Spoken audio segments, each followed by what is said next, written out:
People in this neighborhood don't deserve this. Our victim didn't deserve this. Our city doesn't deserve this. Something's got to stop. A plea for help and a plea for change after someone shot and killed a Charlotte man who was a husband and father of 4. This in a drive-by shooting at a public park. The gunfire hit 38-year-old Brian Johnson at Progress Park. That's in the Villa Heights neighborhood along Parkwood Avenue. That deadly shooting happened back in July, but police are renewing a push to track down his killer. Thanks for joining us. First at 4, I'm Siobhan Bryan. And I'm John Carter. And WBTV anchor Alex Giles returned to the park and spoke with Johnson's widow about the killing that could have been anyone. It's a story you'll see only on WBTV. Brian Johnson's wife and the CMPD's Crime Stoppers detective tell me that Brian was an innocent bystander caught in the crossfire during this drive-by. They say there are people out there who know who is responsible for this who aren't coming forward. Brian Johnson's widow describes her husband as the life of the party, a man who enjoyed family time and especially loved activities with his kids. Brian was loved by many. He had lots of friends, heavily, involved with his family. Sadly, the 38-year-old father's life came to an abrupt and unexpected end on Friday, July 26th.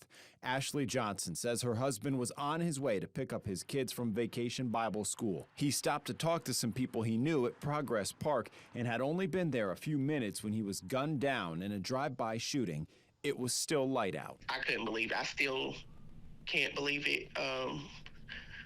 It just felt like it wasn't in the cards for us. Johnson will no longer be able to attend daddy-daughter dances, sporting events, or family vacations. His loved ones are heartbroken. I'm still struggling with this being our reality, especially with him not being the intended target.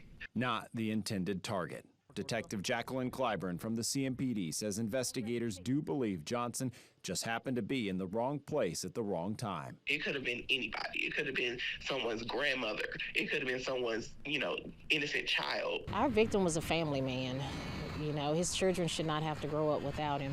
Do detectives think the shooter was trying to hit someone Mr. Johnson was with? That's a possibility.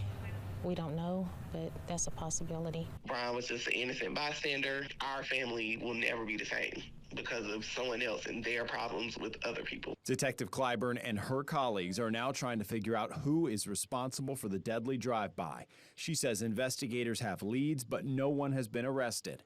She says someone out there knows who did this, and community cooperation is key to cracking this case. If it was your family member, you would want someone to say something. If you know anything about this homicide investigation, please call Crime Stoppers. The number to dial is 704-334-1600. You do not have to give your name when you call in, and you could get a cash reward of up to $5,000 if you have information that leads to an arrest in this case. Reporting in Progress Park, Alex Giles, WBTV, on your side.